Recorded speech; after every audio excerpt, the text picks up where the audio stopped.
All right, now let's talk about phase diagrams. Phase diagrams are just a way to show what phase the particular substance is in, meaning solid, liquid, or gas. So pressure is over here on the left hand, also the y-axis, and temperature is on the x-axis. And you can see increasing temperature goes off to the right and increasing pressure goes up. So you got to kind of think, all right, when you look at one of these diagrams, what's going to happen at low pressure, so in other words down here, low pressure, and relatively low temperatures. So so let's just say nominal pressure and low temperatures. Well, if you're talking about something like ice or whatever, that's going to be the solid phase over here in this, I'll call it region, quadrant. In between here in the middle, what we find is liquids. So if you're looking at what temperature and pressure liquids exist, it's in this middle quadrant. And then finally down here on the bottom, if you think about the third phase that's going to exist, that's going to exist at high temperature and relatively low pressure. This is going to be gases over here. So those are the three phases. And then, along these lines, so if you kind of look along these lines that I've drawn for you here, this line, now when you're talking down low, all right, this is the solid to gas line. Going from solid to gas is sublimation, and going from gas back to solid, that's the opposite of sublimation. That's deposition. All right, when you come across and you cross one of the lines, say up a little higher, when you cross that line right there, you're going from solid to liquid. We call that melting. All right, and going the opposite way, that's going to be freezing. And if you move over to the next spot, this is going to be where you go from the liquid to the gas phase. So liquid to gas phase is going, we call that vaporization. And then going from gas to liquid is condensation. So that's kind of how you interpret one of those. So what can you do with this? Well, if you notice over here, we've got one atmosphere of pressure. Okay, one atmosphere could be 760 torr, 760 millimeters of mercury, 101.3 kilopascals.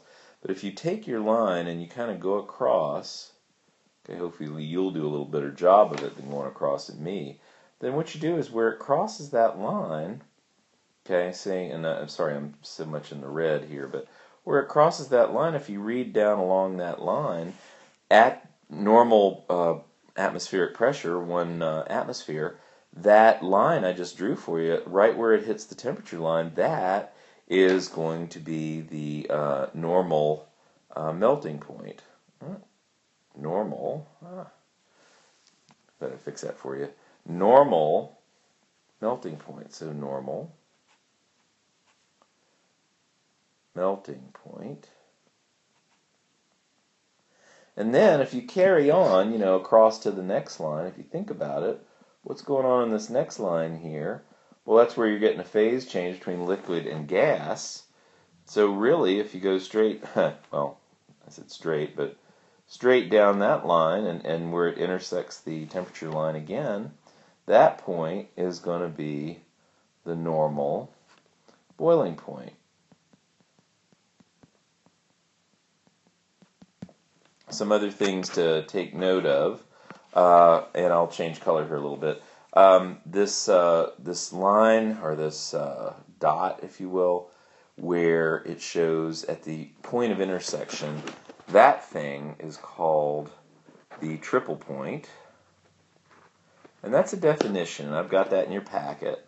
The triple point is defined where all three phases, solid, gas, and liquid, are in equilibrium with each other. So you can find the temperature of the triple point, okay, down at this line, and you can find the pressure at the triple point along this line.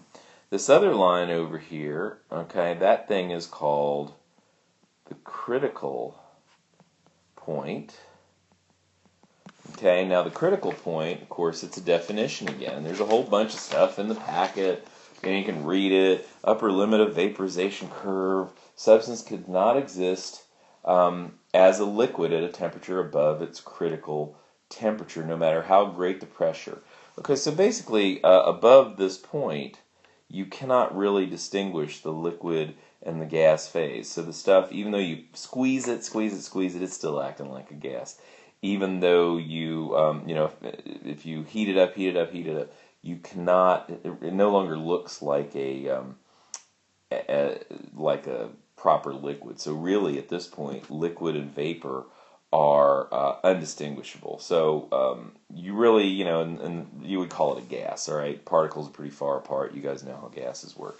And then, of course, to get the critical temperature, you would drop a line down here. That's the critical temperature, and the critical pressure is across here where the pressure line is. So that's how you interpret a phase diagram.